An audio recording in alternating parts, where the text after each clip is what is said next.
Asalamu alaykum warahmatullahi wabarakatuh. Mwenyewe. Salamu warahmatullahi wabarakatuh. Leo tupo katika episode yetu ya 10. Fanya mwitiki salamu.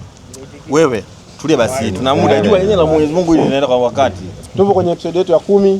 Leo kijiwe kimeshamili, kimeshahiri. Kasoro nani? Mfaume anapambana. Kila siku kwenye foleni. Anapambana biashara mpya. Kijiwe kila mtu ana biashara. Jango mati.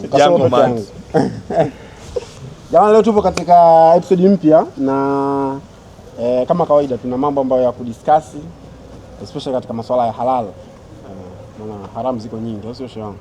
Kati ya haram na halal zipi ziko nyingi? Zote ziko nyingi. Zote ziko nyingi. Depends. Wewe. So leo bwana tuna mgeni wetu kutoka hivi ni Sas buying area. Sas Gadgets. Sas Gadgets. Sijui alitoka wapi, sitaki kujua maana Sas ilikuwaje. Inaweza kutoka risasi huko, whatever the case. Sasa kuna issue moja tunataka tuizungumze hapa. Na uzuri mgeni wetu anaweza kawa na experience nayo. Kuna masuala ya kununua kwa cash na kununua kidogo kidogo. Hii nilionesha kuionaga tabi mkubwa alikuwa wanasemaga wananunua nini mashuka. Mtu anauza mashuka na ananunua shuka kwa cash, anauzwa shilingi 20,000. Lakini ukinunua kidogo kidogo unauzwa shilingi 22,000. Hiyo kwa muha hiyo. Kwa muha. Unajua ndo Kigoma. Nimemkumbuka Hamisi. Sasa Ndele, mtu anaenda kununua simu. Ukitoa hela cash pale dukani shilingi 1,000,000. Umeona, unapewa simu yako unaondoka na 1,000,000. Lakini ukiwa unatoa kidogo kidogo, yani umeenda pale umetoa 200,000, kesho unatoa 300,000, kesho kutwa unatoa 400,000, mpaka hela yako itakapoisha, yule mtu anakuambia jumla mimi utanipa 1,000,000 na 200,000. Si umeelewa swali langu? Je, hii muamala hapa, makubaliano haya ni halali? Ashumu wamekuja wote wawili, wamekuja kwa pamoja, mmoja anatoa hela kamili, mwingine anatoa kidogo kidogo, na wote wanasikiana pale. Ambapo bwana wewe utakayetoa kamili utalipa 1,000,000, huyu mwingine atalipa 2,000,000 kwa sababu yeye anatoa kidogo kidogo. Wote bidhaa wanaondoka nazo. Bidhaa bidhaa wanaondoka nazo, simu unaondoka nayo. So anaweka si chips nini, anaweza kai control. Je, hii ni imekaaje katika swala la buy now pay later? Sawa. Sasa bismillahirrahmanirrahim. Kwenye mambo ya miamala hii ya kununua na kuuza. Kuna kinafiki huyo. Umeona kuna kununua kitu kwa cash. Sawa? Yaani nimetoa nimepata bidhaa. Nimeenda sasa nimenunua simu nimeondoka nayo. Alafu kuna kununua kitu kwa kutanguliza pesa alafu kitu nakipata baadaye. Sawa? Alafu kuna kununua kitu unakipata kitu alafu hela inakuja baadaye. Sawa? Aina hizi tatu za miamala kama conditions zote za ununuaji na uuzaji zikitimia zinakubalika. Inategemea tu na mazingira. Sasa kuna conditions za mikataba na vitu gani. Umeelewa? Inayokataliwa yani yenyewe kwa ujumla ile kuna unanunua kitu, yani unanunua kitu afu hela haijalipwa na kitu hakipo. Umeelewa? Hiyo unajua hujanielewa, ila hiyo ipo. Tuelewa siku nyingine. Kesi ya kununua kwa simu kama unaona mabango ile ununua simu kwa mkopo. Kesi kubwa ile kwa pale ni kwamba kuna hizo transaction mbili. Kwamba ukinunua kwa cash simu inauzwa 800,000. Lakini ukinunua kwa malipo ndio unaenda kwa mkopo sasa. Kwa malipo ya kulipa baadaye, yani kidogo kidogo baadaye, utauzwa 1,000,000. Sasa swali ndio linakuja hapa kwamba je, hii ni halali? Hii muamala uko sawa? Sasa sheria inasema hivi, mimi ambapo ninavyofahamu ni kwamba huu muamala kama mpaka unaondoka pale mmeshakubaliana kwamba unanunua kwa steli gani. Yani mimi simetaja conditions mbili. Wewe ukachagua moja, na mimi nitanunua simu kwa malipo ya kidogo kidogo. Sawa? Hiyo haina shida, umechagua moja. Umeelewa? Au mimi nitanunua kesho, ukatoa kesho ukapewa simu yako ukafanyaje? Ukaondoka. Umepewa options mbili, ukaichagua moja, ukafanya transaction, ukamaliza. Mimi nitanunua kidogo kidogo, nipeni simu niondoke nayo. Hiyo inakubalika. Lakini kama umeambiwa bwana, sikiliza hii simu, ukilipa cash 1,000,000, 800,000. Ila ukilipa kidogo kidogo, shilingi ngapi? 1,000,000. Alafu mkataba ukawa umeishia hivyo. Wewe ukawa umechukua simu lakini haijaamuliwa pale kwamba yani unalipa kwa cash, sawa? Au unalipa kidogo kidogo. Hiyo ndo haramu. Umeelewa? Rudia tena hapo. Hapo mimi nimechanganya. Rudia tena. Yaani ni kwamba wakati mnakubaliana, sawa? zimetajwa aina mbili pale za transactions, lazima uchague moja ndio ukubaliane nayo hiyo moja. Sawa, hiyo hapo tumekuelewa. Sawa, isiwe mmeingia makubaliano alafu haieleweki. Kuna mtu hajaridhia. Yani hakuna ile mmekubaliana ipi? Cash au malipo ya kidogo kidogo. Yaani wewe sasa umechukua ile simu ukasema kama naenda nyumbani nikipata naleta yote. Laki ngapi? Laki 8. Lakini nikikosa sasa nitalipa kidogo kidogo. Hiyo hairuhusiwi. Umeelewa? Hiyo sasa hiyo hapo hizo ni transaction mbili kwenye nani moja. Sawa. Umeelewa? Hairuhusiwi. Pale mtu afanye maamuzi. Mnakubaliana pale kabla hujafanyaje? Sasa kwenye mambo ya kukopesha haya. Ni mtu wanaokopesha ni kampuni, mmiliki wa simu ni mwingine.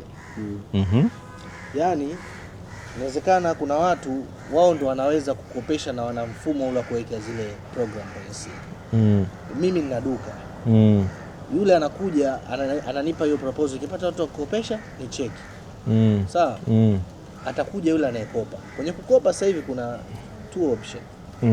Kuna ambao wanakopesha yani simu wao wanalipia moja kwa moja kwangu. Alafu hiyo wanakopesha mteja, washamwekea mfumo wake basi. Kuna ambao yule analipia mfano 30% mteja. Ile ubaki wale wanaokopesha wanamalizia. Umeelewa hapo? Simu hawajaimiliki. Wanamalizia ile hela, alafu wanampa mwenye duka kajishajivua. Mteja sasa ndio unaekiwa hiyo process, unamalizia unaenda. Wewe utakuwa unalipia kukupitia ule mfumo. Je, katika hizi mbili wapo ambao wanakupa wewe hela wanamalizana na mteja, au wanaokupa hela wanamalizana na mteja inawezekana hata hajalipa hela. Kwa hiyo wanakubaliana tu kwa siku labda kiasi fulani, kwa anamwekea system anaenda. Umenielewa? Na kuna ambao sasa wao lazima ulipie percentage fulani. Labda kwa mfano kwa simu kubwa nyingi wanafanya labda iPhone. Unakuta mtu ili wamuone kama kweli una uwezo wa kulipa hata at least commit ulipe kiasi fulani ndio unaenda. Sasa akilipa kile kiasi, kuna wale microfinance sasa hao wanaofanya ile miamala. Wanakuja wanaongezea kile kiasi. Je, hii ni halali? Nimekuelewa vizuri unachokisema. Ni ngumu sana kusema direct kwamba hii ni halali au sio halali, kwa sababu kuna baadhi ya vitu ambavyo naona kama bado havijakaa sawa. Mwenye duka anataka kuuza simu kwa mtu. Mteja kaja simu inauzwa 800,000. Lakini mteja ana 200,000. Na 200,000. Si ndivyo? Yeye kashaambiwa kama kiasi cha kuanzia ni 200,000. Ni 200,000. Kwa mwenye duka ndo anaingia makubaliano na yule na microfinance. Yule mwana microfinance anakuja anamalizia ile hela. Yeye anakuwa anafanya yeye kama anafanya financing sasa. Kuwezesha huyu mteja anunue. Kwa anaongezea 600,000 au yeye anaweka hela ya juu ya 800,000. Anaweka 600,000 na faida anaweka. Na anaweka na faida. Kwa sababu sana alipa kidogo kidogo. Kwa faida wewe unapata 800,000 au? Mimi nitalipo hela yangu kesho. Laki cash. Alafu yule mwenye benki au wengine milioni, nakumbuka ile milioni tuliyosema mwanzo. Kwa ile 200,000 ndo ataipata yule ambaye kaongezea hela. Kwa hiyo wakati huo microfinance anakuwa simu ashanunua kwako. Hajanunua. Simu husiki. Hapo kuna option mbili. Haram shekhi. Hapo transaction kama 4. Unajua wakaja wakija kwenye comments. Naomba niulize swali vizuri kwa clear kwa ajili ya watu ku understand. Kuna mifumo miwili ya kuuza pesa. Moja sasa kuuza pesa, kuuza simu. Kuuza simu samani. Mbona uchanganya? Moja tu kwanza hii tusichanganye. Tunamchanganya mjibuji jamani. Chukua hiyo 20%. Sawa, mimi nimeenda kununua simu sasa ya shilingi milioni 1. Sasa ananiambia ukinunua kidogo kidogo. Umeona? Ukinunua kidogo kidogo sisi tutakuconnect kwa mtu mwingine ambaye huyo mtu atawalipa sasa hela yote. Ya cash kabisa. Yaani sasa atapokea milioni 1 yake. Alafu mimi sasa nitaenda kumlipa yule mtu mwingine ambaye kazi yake anatoa hela tu 1.2. Nitaenda kumlipa 1.2. Yaani ile kidogo kidogo yangu lamsam hiyo 1.2. Je, huu muamala ni sawa? Hiyo ndio riba. Shekhi nimekwambiaje? Haram. Watu wanatoa shekhi. Hiyo kama kofia yake. Yaani swali ambalo linakuja hapa, huyu sasi anauza simu. Na mimi nimekuja hapa kwa ajili ya kununua simu. Sasa yeye akinipa option ya kwamba either nilipe kidogo kidogo au nilipe cash, nikachagua mimi kulipa kidogo kidogo. Sasa yeye anamiliki ile simu. ameniuzia mimi. Muamala hapa ni wa mauziano. Sawa. Umeelewa? Huo uko clear. Lakini amekuja third party. Umeelewa? Kaja na kampuni ya nini? Ya microfinance. Wewe nadhani rahisi ya mambo. Wanajaa kwenye comments huko hatari. Umeelewa? Anakuja microfinance. Sawa, yeye anakuja kuilipa ile pesa kwa sasa. Kumbuka yeye bidhaa sio ya kwake. Umeelewa? Anunui ile simu yeye. Yeye anachokifanya anailipa ile hela Laki6. Si nataka Laki8, analipa Laki6. Alafu mimi baada ya kulipa ile Laki6 kwa sasa nikamlipe Laki8 yule kampuni ya microfinance. Umeelewa sio hapo kinachotokea? Kwa hiyo yule microfinance amelipa Laki6, atapata Laki8. Kwa hiyo ana ziada ya Laki2. Sasa swali linalokuja, muamala baina yangu mimi mteja na microfinance ni upi?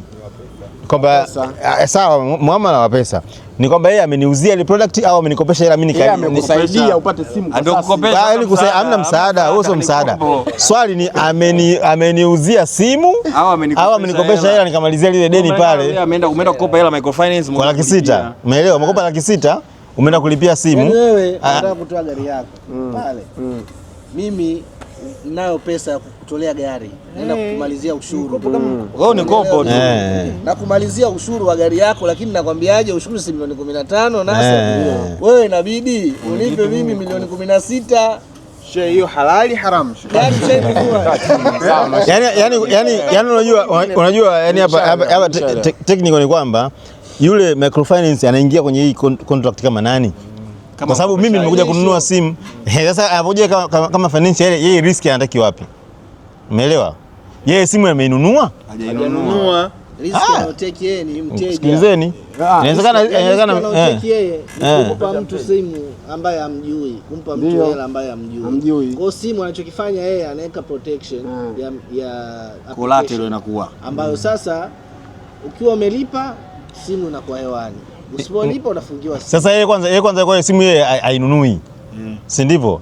Kwa hiyo simu makubaliano ya mkataba wa mauziano ni wewe na mteja, mmemaliza. Kwa hiyo yeye hapo anakuja anakukopesha wewe Laki6 ili apate Laki8. Sawa.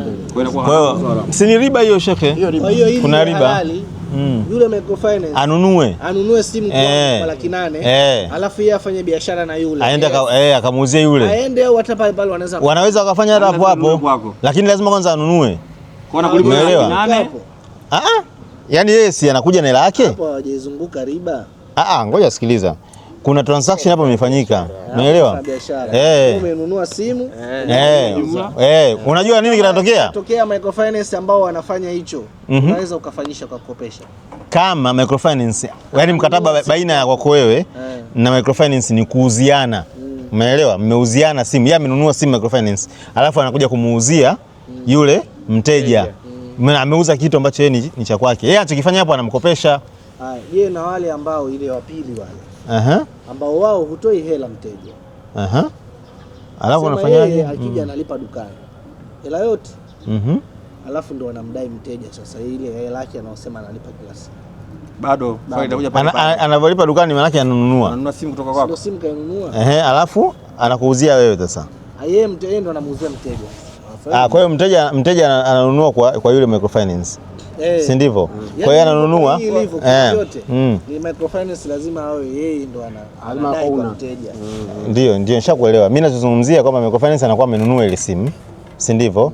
Amelipa hela yote kule kwenye simu. Alafu anakuja anamuuzia huyu kwa bei ya faida. Sasa hiyo inaweza kaingia kama kwenye fomu za murabaha. Elewa, ikiwa kama atafanyaje? Atainunua yeye ile simu. Malengo mimi naye anunue kwangu. Ndio kile mteja shampata huyo hapa, nunua simu muuzie yeye kwa sababu wewe ndio utamwekea faida unayotaka. Sasa hapo ni sasa Ndele, hiyo kitu tulishawahi kufuatwa na sisi na benki fulani. Salamu alaykum. Takavyokuwa mteja atoke kwa microfinance aje dukani. Yaani lazima kwanza yani ule mkataba ueleweke pale. Kama microfinance ananunua au au microfinance wampe yule mtu pesa ile. Umeelewa? Kama walipia kule Laki6, umeelewa? Na yule jamaa yule mwenye simu alisha yule Laki6. Kwa sababu kama wanunui yule hela wamempaje sawa, ni kwamba wamemsaidia. Wanamsaidiaje afu analipa na hela ya juu? Umeelewa? Kitu ambacho hakiwezekani. Kuna scenario fulani nimekumbuka na mimi namba niingizie hapo. Washawahi kutufuataga sisi benki fulani ambapo wakatuambia kwamba tukiwa na mkataba wowote uje serikalini, kwa mfano ukipata tenda wewe unapewa mkataba. So invoice financing. Ukipata mkataba alafu ukaupeleka benki. Umeona? Bana mimi na mkataba huu, lakini unajua serikali hawakupi hela ya kuanzia kazi. Bana mimi nataka hela kuanzia kazi. Labda mkataba wangu mimi ni labda kwa mfano labda ni shilingi labda milioni 10 mfano. Umeona? Wao wanakupa hela lakini pia kuna faida au pia wanapata. Wao wanapataje faida? Benki wanapataje faida? Wanapataje faida? Sawa. Kwa mfano benki labda yeye anakukopesha labda kwa mfano labda wanasemaje? Katika ile bosi unataka milioni 10 kufanyia kazi anakupa. Yeye naye anakupa ile milioni 10. Umeona? Ambapo wewe milioni 10 ikija itakuja kwako, sio? Lakini wewe kuna hela utaitoa utawapa benki. Kwa hiyo umefanya nini hapo? Unawapaje benki sasa yani? Naomba usijibu. Katika mafunzo yote unatufundisha, jijibu. Benki anakupa nini? Benki yani anakukata hela. Anakupa nini? Anakupa hela. Alafu baadaye anakuja kukukata zaidi ya ile aliyokupa. Yes, kakupa milioni 10. Alafu anakuja kukata shilingi ngapi? Lakini ngoja, kabla ya kukupa milioni 10 kuna hela wewe lazima kwanza umpe. Hapana, mkataba. Mkataba wako sawa. Ngoja clarification. Mimi nimepewa mkataba baada ya kushinda tenda. Ili usilijibu. Nataka nijibu. Nimepewa mkataba baada ya kushinda tenda. Mkataba wenye thamani ya shilingi milioni 10. Sawa. Nikapeleka benki.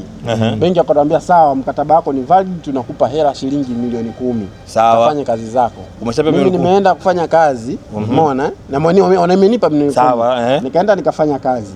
Baada ya serikali ikanilipa. Shilingi ngapi? Ikanilipa hela milioni 10. Milioni 10. Si benki unakata shilingi ngapi? Benki na ulishia milioni 10 yao. Alafu na mimi sikuna hela ya faida, kwa sababu mara nyingi hela ya kufanyia kazi sio hela ya faida. Kwa mfano kama mimi nimepewa milioni 10, faida labda naweza nikalipa milioni 15. Sawa. Kwa sababu sikuna kuna faida. Umeona? Working capital sio sana revenue. Umeona? Kwa hiyo nikishalipa ile milioni 15 sasa. Wao wanakata shilingi ngapi? Ingekuwa mimi nilijifinance mwenyewe milioni 10, ile milioni 5 yote ingekuwa faida kwangu. Lakini kwa sababu sijifinance, nitatoa labda milioni 2 pale.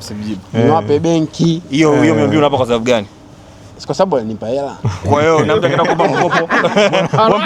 Mtu akaenda kuomba mkopo, akiuliza huyu apunguza sauti. Ameanza kuelewa. Unapunguza sauti kuonea huruma. Kama alikuwa ameenda benki, akawaambia mimi nina biashara fulani na mkataba wangu huu hapa. Kwenye biashara yangu nitapata faida kiasi fulani. Nataka uniazime hela kwa ridhaa yake. Nataka uniazime hela, mkopo kwa kupitia huu mkataba milioni 10. Nitatoa na faida milioni 2.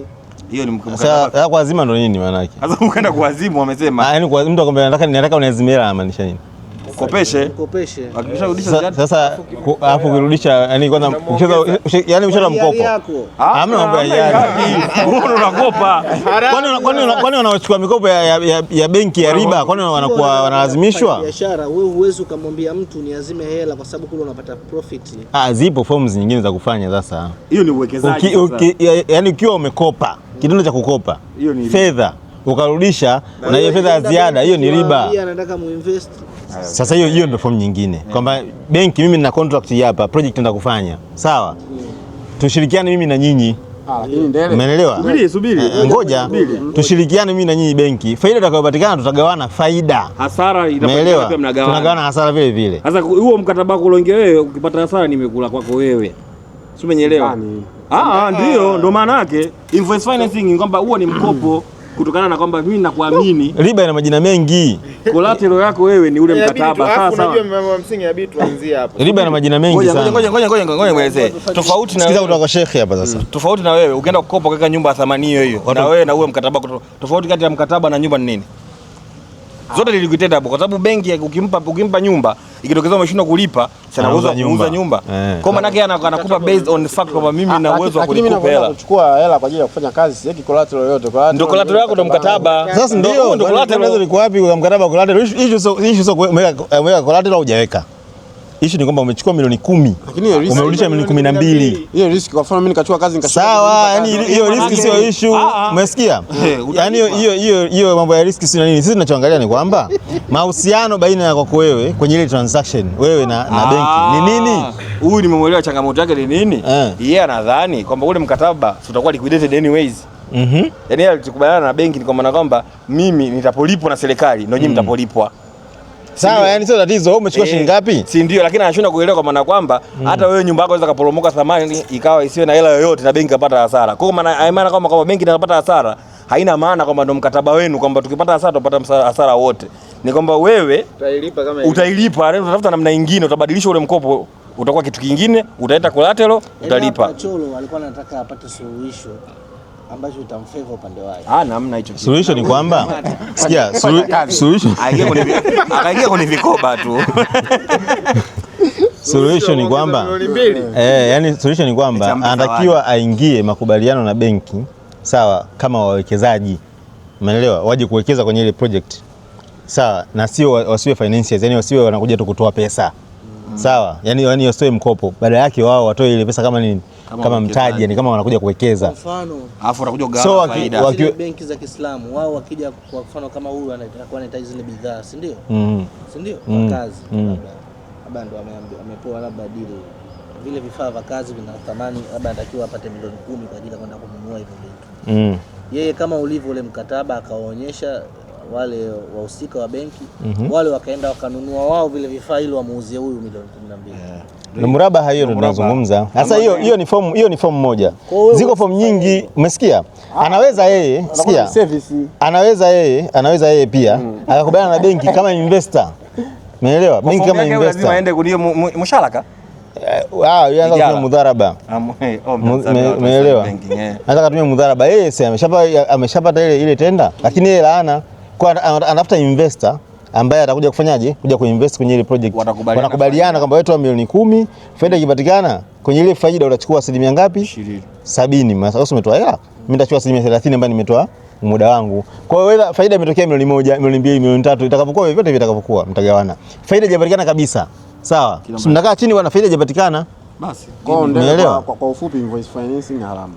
Kwa hiyo staili ambayo izungumza ni haramu. Inawezekana ukienda sasa kwenye mabenki wana namna nyingine ya halali, kwenye benki za Kiislamu huenda wakawa na namna nyingine halali ya kuifanya. Ishaitwa invoice financing, una finance invoice inakuwaje ya halali? Namna gani? Sasa nakwambia wewe nenda benki kawaulize, inawezekana wana namna. Mtaalamu wa IT amefundisha kwamba usichukue majina ya vitu, angalia the essence. Tulifundishwa huko una attend. Na hiyo ndele hapo kwa kuongezea, sio lazima iwe benki, ni kama kesi ya mtu tu, unataka kufanya biashara kutoka kwa mtu. Kwa benki hata ndio anataka kuinvoice finance na ikawa haramu. Kwa mfano ungekuja mimi nikaita invoice finance, alafu na mimi nikakupa wewe milioni 10 ili mimi nilipe milioni 12, ingekuwaje? Haramu.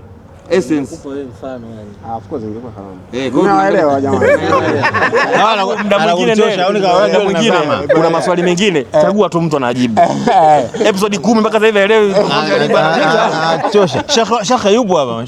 Shaka kutoka group. Sio group, Sheikh basi.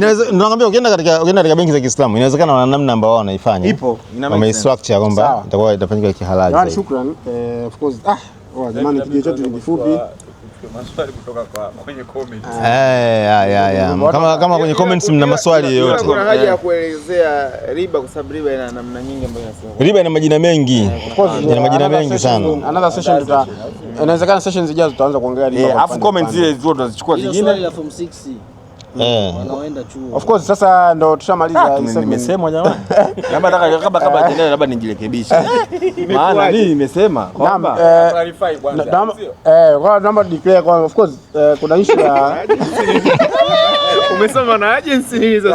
Sijui huyu ndo anasema, huyu anapiga simu ndo anambia huyu ajui anachokiongea. Jamani sikia nikwambie sasa. Bwana akili. Kuna issue ya form 6 ambayo Tulia basi. Tulia ni mashehe.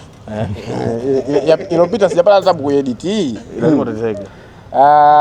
Kuna issue ya form 6. Kuna ndugu zetu, wadogo zetu wamaliza form 6.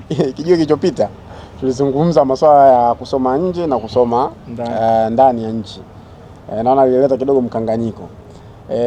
Twaha.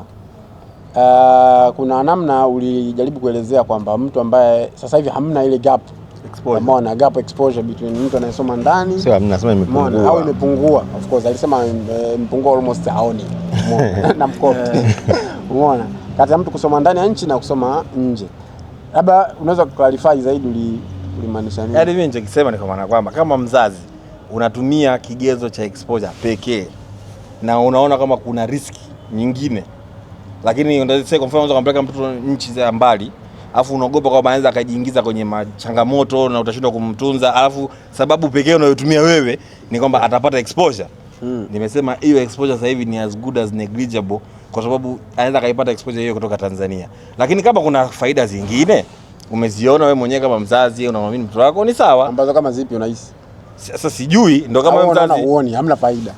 Labda ndio maana akasema ukienda kusoma kwenye top faida zipo, faida zipo. Nisema top universities ukienda kusoma kwa mfano, lakini pia obviously kuna kitu kingine ambacho nilikisema, kama mtoto ana curious mind, kwa sababu unaweza kwenda kumpeleka mtoto nchi za nje akarudi kama vile hajaenda nje. Kwa sababu zile nchi zetu zingine, kwa mfano kama mimi nasoma China, ziko very advanced in terms of a lot of things. Kama mtoto yuko curious akaenda kule akaenda kuexplore hivyo vitu, kweli exposure itaonekana. Lakini kama akaenda kufanya tu akasoma chuo akarudi Ndele. Wewe uzuri na wewe pia umesoma nje. Toa haja kusoma ndani hapa. Umeona? Jaribu kidogo. Kama kasoma tuition. Nimesoma DIT kwa wiki mbili. Kwa DIT kamshinda. Haijalishinda. Weka sawa. Haijalishinda. Maana forex imeshinda sasa hivi chuo kimeshinda. Umesoma nje. Kwa ufupi. Kwa maneno machache. Kwa maneno machache. Toa anasema yenye kueleweka. Alikuwa anazungumzia issue ya gap ya exposure kati labda watu ambao wanasoma nje na wanasoma Tanzania. Especially tunazungumzia watu wanapoenda makazini au katika kuja mazingira kufanya kazi, yani biashara, kuamiliana na watu na vitu vingine. Wewe umeonaje hilo swala? Kwanza pole sana, watu wamemuua sana. Umeelewa? Of course exposure ipo, na mimi bwana nikuue. Exposure ipo, inategemea na nchi ulioenda, inategemea na nini unachosoma, inategemea na namna ambavyo umeishi kwenye yale mazingira na watu. Umeelewa? Kuna vitu yani kutoka ni kutoka tu. Kitoka hapa ukienda nchi nyingine ni tofauti na ukiwa umebaki kwenye nchi ile ile. Kuna vitu unagundua, kuna maisha unayaona, unakutana na watu kutoka nchi tofauti tofauti. Mfano mimi nimesoma Uingereza. Uingereza ni tofauti kwenye lifestyle wanavyoishi, watu wanavyofanya kazi, unaingia kwenye maeneo unafanya kazi. Chuo pia ninachosoma, kwa sababu mimi nimesoma degree hapa Tanzania. Chuo nilichosoma degree ile computer lab ilikuwa ni kwamba ni mshike wewe kuweza kuingia kwenye computer lab. Lakini ukienda nje ni kitu cha kawaida sana. Library, hivi pale library iko wapi? Degree niliposoma. Yaani nishakumbuka ilikuwa library. Lakini library watu wanaitumia sana kwenda kujisomea. Umeelewa? Lakini kule library ni sehemu moja kubwa muhimu, ina vitu vingi, yani kuna facilities za kutosha kukufanya wewe na watu wanaingia muda wote, kwa sababu ni sehemu moja hapo ya kwanza kabisa ambayo unasajiliwa. So exposure ipo kutokana na namna ambavyo wewe umeishi pale chuoni, aina ya chuo ambacho umesoma, kipo kwenye mji gani na mazingira yapi na watu ambao walikuwa marafiki zako. Exposure kwanza. Exposure versus versus disadvantage ambazo umeziona. Kabla hujaenda huko. Katika exposure, kitu kimoja ambacho ndio kutoka kule akuja huku akana shindwa kuintegrate na society ya huku. Kutokana na kwamba exposure kule inakuwa ni overexposed. Kiasi ambacho especially kwa watu ambao wanapata exposure nzuri. Achana na watu ambao watapata hizo exposure. Kwa hiyo watu exposure nzuri, changamoto uliyopata wewe kurudi hapa ilikuwa ni ipi? Integration back to our society. Au watu uwezo wao ulikuwa mdogo kukuelewa sababu umesoma Uingereza. Inawezekana. Majungu huyo. Sababu unasema struggle. Yani unajua una struggle ni nini? Ukishatoka umetoka nje, umeenda nchi kama Uingereza. Perception za watu ni kwamba ushatoboa. Umeelewa?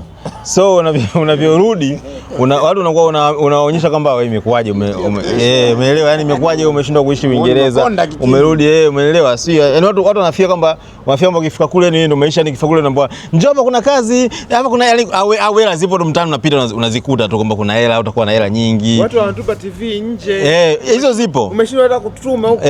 Yani watu kutupa TV, kutupa friji, kutupa microwave, hizi ni mambo ya kawaida kwa sababu hakuna sehemu mtu anaweza kuanza kuipeleka, ashabadilisha ana namna nyingine ya kufanya. Umeelewa? Kwa hiyo changamoto ni namna utakavyocope na maisha. Mimi sikukaa sana, kwa hiyo mimi nimenipa tabu tu kubadilisha ile mitazamo ya watu, kwamba watu wanione kabisa kwamba nimeenda na nimerudi na naishi. In terms of kazi. Lakini in terms of kazi of course unagundua tofauti, kwa sababu kule wanapofanya kazi ni tofauti na wanafanya kazi Tanzania. Umeelewa? Watu yani yale malezi walioelewa na mifumo ambayo wamejifunza ni kwamba ni kazi. Sawa? Kwa mfano kazi ukienda kufanya kazi kwenye warehouse ndani ya masaa 8 unapumzika nusu saa. Umeelewa? Yaani ukisimama kwenye warehouse masaa ni nusu saa peke yake labda ndo unafanyaje unapumzika. Lakini huku ukiingia kwenye kazi zetu, mimi nimeuli unaingia ofisini unakaa muda mwingi upo kwenye simu, una chat, unajibu, unaingia na TikTok na video, unakunywa chai kama vile alivyosema Profesa Saad. Unakunywa chai sana, umeelewa? Kuna mazingira kama hayo. Alafu sasa ukienda kufanya kazi nchi kama Uingereza unajitegemea sana kwa sababu hakuna eti mamantilie si nje ya ofisi, kuna mamantilie anauza chakula ni ngumu, alafu ni expensive. Inabidi upike chakula mwenyewe, ukibebe uende nacho kazini, ukafanye kazi, alafu unakula muda wa break unakula, unarudi kwenye kazi, kurudi nyumbani ndo unajua nini cha kufanya. So yani tabu iliyokuwepo kwa mtu ambaye ameishi hizi nje ya Tanzania, nchi ambazo zimeendelea, Marekani, si Uingereza na nchi kama China na vitu kama hivyo. Akirudi hapa lazima apate tabu. Sawa. Kama alijiengage na watu akafanya kazi, akaishi kwenye mazingira, lazima atateseka mpaka aweze kukopa kwa sababu hii nchi inakwenda slow, wewe unataka uende. Idea yako ya usafiri umefikiaje? Idea? Idea yako ya delivery. Nimemwachia huyu bosi anayeshughulikia. Mimi nataka kuna issue ya tumezungumza nje ya nchi na ndani ya nchi. Nataka tuzungumze baina ya vyuo na vyuo. Kuna mtu anayesoma University of Dar es Salaam kama pale Lukmani, kuna mtu kasoma TIA, kuna mtu kama mimi ambaye nimesoma DIT. Ni vitu ambavyo watu wa muda mwingine wanavichukua kwa hisia sana. Umeona? Of course mimi nitalijibu pia mimi mwenyewe kwa sababu mimi mtaalamu nilikuwa ni muhanga, lakini ningependa kuanza na Isa. Je, kwa Tanzania hapa wewe mnafurahi nini? Kwa Tanzania wewe unahisi kuna utofauti especially kwenye working environment kati ya mtu ambaye amesoma labda UDSM, mtu ambaye amesoma DIT na vyuo vingine? Yaani kwa sababu wanafunzi wanapata mkanganyiko sana hapa. Of course utofauti upo. Kwani kuna ile misemo ya wanafunzi wanasema ukitaka lecture nenda UD, ukitaka mafundi nenda DIT. Utofauti upo lakini sio kwenye aspect zote, yani sio kwenye baadhi ya course zote. Kwa sababu kuna chuo kama DIT maana kishajipambanua, chuo cha engineering yani cha tech, ile institute yenyewe ile ni ya tech, ishajipambanua. Ni tofauti na kwa mfano ukienda kusoma kwenye general university, kwa sababu kusoma kama course sehemu kama DIT course nyingi mnawezekana mnashirikiana na watu wa kompyuta wakati wao unasoma telecom, mnashirikiana na watu wa civil. Kwa hiyo pale inampa uwanda mpana mwanafunzi kwenye practical, lakini kwenye ile capacity ya thinking yake kutokana na environment ya ambayo inazunguka. Sawa. Of course labda mimi nitazungumzia experience yangu moja ambayo mimi ilinisumbua sana wakati naingia chuo kikuu. Kwa bahati nzuri Mungu alinijalia wakati namaliza mimi advance form 6 nilifaulu vizuri kiasi cha kwamba nilikuwa wa kwanza. Umeona, kwenye shule yangu sio Kitanzania, kwenye shule yangu nilikuwa wa kwanza. So ndugu zangu, rafiki zangu wengine wote ambao tulisoma nao darasa moja walifanya application na wote walichagua UDSM including mimi. Option ya kwanza niliweka UDSM, option ya pili nikaweka UDSM, option ya tatu nikaweka DIT. Kwa hiyo wenzangu wote nilianza kupata majibu wenzangu wote walikuwa wameenda UDSM. Mimi peke yangu nikawa nimepelekwa DIT. Ilinichanganya kusema za ukweli. Yaani ilinichanganya kwa sababu by the time namaliza form 6 nilikuwa sijui DIT. Lakini nilikumbuka kitu kimoja ambao ningependa tu clarify watu wafahamu. Wakati nasoma Bongo Islamic kuna mwalimu wetu fulani anaitwa Mwalimu Hofu. Alikuwa atufundisha maarifa ya Uislamu. Alikuwa anatusisitiza sana kuna kitu kinaitwa istikhara. Watu wengi wanajua wanafanya istikhara labda muda wakati wa kuoa tu. Istikhara lina shi wangu. Mtu anataka kuoa anafanya istikhara. Lakini mwalimu alikuwa anatusisitiza sana, jamani, mnaenda mbeleni mkipata kazi mbili hujui uende wapi, muombe Mwenyezi Mungu kwenye istikhara. Umefaulu vizuri, una uwezo wa kwenda sehemu yoyote, fanya istikhara. Umefanya hivyo, umeona. So muda wa kuchagua chuo, kwa sababu mimi nilifaulu, nilikuwa na qualifications za kwenda sehemu yoyote, nilifanya hiyo dua, umeona. Yaani nilikuwa nikiita istikhara mara kwa mara. Sasa yalivyokuja yale matokeo, kwanza nilisahau kama nilifanyaga istikhara, umeona. Kwa hiyo nikaona ili touch, nilimwambia hata mzee wangu twende UDSM bana tukaombe na vitu vingi yani vilitokea hapa. Lakini baadaye nilikumbuka kwamba nilimwomba Mwenyezi Mungu, nilifanya istikhara. Kwa hiyo nikakubaliana na matokeo moja kwa moja, moyo wangu kawa mweupe, nikaenda kusoma DIT. And honestly speaking, DIT nimepata mafanikio mengi sana nilipokuwa DIT. Vitu vingi sana ambavyo tutakuja kuzungumzia tena katika kao. So kwa wanafunzi ambao hata wanaoenda sasa hivi pia ni muhimu, especially kwa Waislamu kumwomba Mwenyezi Mungu. Inawezekana umpata 1 ya 3, lakini kwa pande ukaenda zako huko Iringa, huko Mkwawa, si wapi, probably huko kuna kheri na wewe. Umeona? Kwa kuongeza hapo, kuna vyuo au institution ni kama hazijasajiliwa na ile platform ya Worldwide University. Kwa hiyo wakati mtu anataka kwenda labda kuomba kufanya masters, kuna chuo akionyesha kasoma, kuna hata mwanangu wenyewe alihaso level degree. Level degree. Yaani kuna vyuo vioni kwenye system ya system wamejaa kwenye recognize kwenye ile website ya university platform. Kwa hiyo inawezekana kuna sehemu ukakwama ukaambia iko chuo ulichokisoma sisi hatukitambui. Lakini mara nyingi sana ukionyesha tu baadhi ya credentials na ikubali ile utapata tabu. Yeah. Kwa mfano unaona kabisa kwamba chuo kipo katika zile ranks za vyuo bora. Umeelewa? Kwa hiyo yani hizo changamoto zipo unakutana nazo. Unajua kuna tofauti kati ya institute, university na college. Ni tofauti. Hata mitaala yao pia haifanani. Mwanafunzi wa UD anavyotengenezwa ni tofauti na mwanafunzi wa DIT anavyotengenezwa. Mwanafunzi wa DIT anatengenezwa awe technical zaidi. Ndio maana anaona kwake alipata advantage kwa sababu alipewa material ni technical. Lakini mwanafunzi wa UD kama Lukmani anatengenezwa aje kuwa msimamizi, aje kuwa manager zaidi, aje kuwa mtu ambaye wa utawala. Kwa hiyo unaweza kukuta hata ile mitaala pia inatofautiana namna ambavyo wanafundishwa. Kwa hiyo pale kozi ya Telecom Bachelor of Science. bench. Umeelewa? Kwa hiyo hivi vyuo vinatofautiana. Mwanafunzi anatoka kwenye hizi institute sometimes nakuta yuko vizuri sana kwenye technical. Anakuwa anajua vitu vingi kwa sababu unakuta amefanya practice nyingi, ameingia sana lab, amefanya vitu vingi. Lakini mwanafunzi ambaye ametoka labda kwenye university unakuta amefanya vile vitu lakini sio kwa level hiyo.